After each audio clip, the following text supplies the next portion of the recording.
I'm reasonably good at the moment, but I can see that it's deteriorating and I'd like to keep it going, really, yeah. I need stimulation because I don't get it at home at all. Yeah. Well, the keeper was quite nice about it. He said, "Oh, what a dreadful mishap. Are you sure it's your son that he's eating?" I didn't have a life until I moved to wherever I am now, and I still didn't do anything until I joined this. So I used to sit at home all day on my own.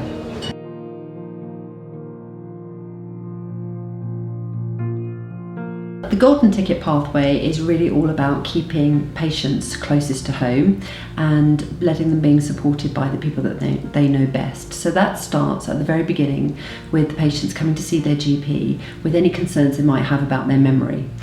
If there are concerns, then that's taken forward in a referral from the GP through to a multidisciplinary team.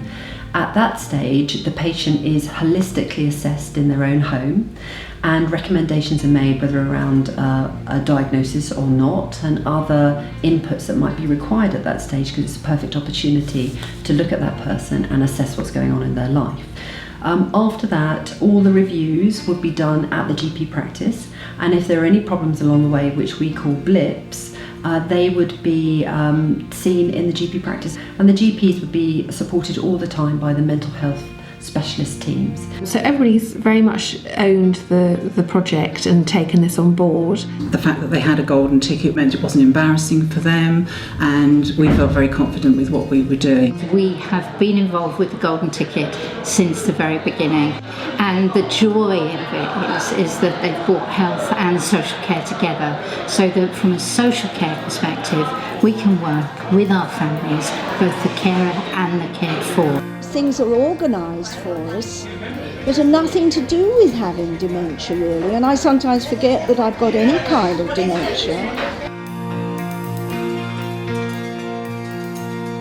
The positive thing about that has been the interface between primary and secondary care, and the team working and partnership that's enabled, both with the GPs in the practice and with my secondary colleagues, to help provide a seamless service. The best part of it was there being consistent care, and I think having pharmacist involvement in that too was also of benefit to the patients, because we were able to look at the medications as a holistic approach.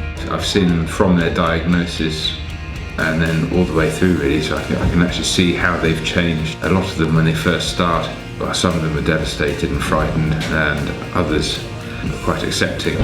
They were quite an extreme, so you can actually see how some are just shouting for help, and then you can just see the transformation.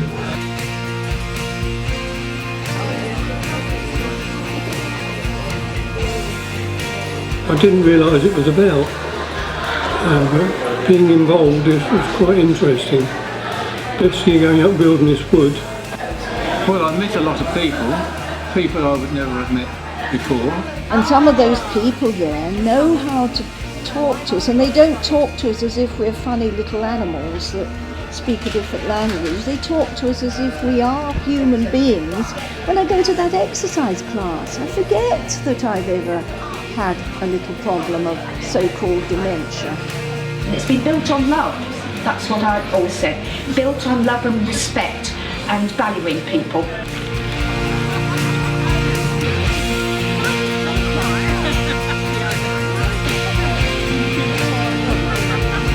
It's so easy to talk to people here.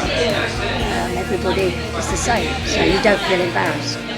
It's given me life back. Yeah. Providing the service. That's right. Yeah. Yes, a life. Yeah. Fun. Good. And new friends.